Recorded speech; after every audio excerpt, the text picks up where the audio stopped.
आणि बोतलमध्ये टाकायचं. ते तुम्ही स्वतः नको करा, तुमच्या पाल्यांची हेल्प घ्या.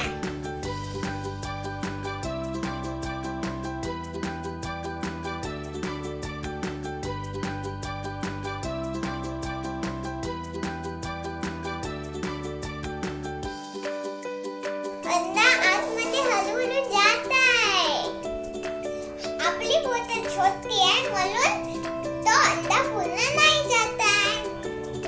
तुम्ही याच्यापेक्षा मोठी घेणार बोतल तर तुमचा एक पूर्ण आतमध्ये जाणार. तुमचा एक खाली गेलेला नाहीये, थोडासा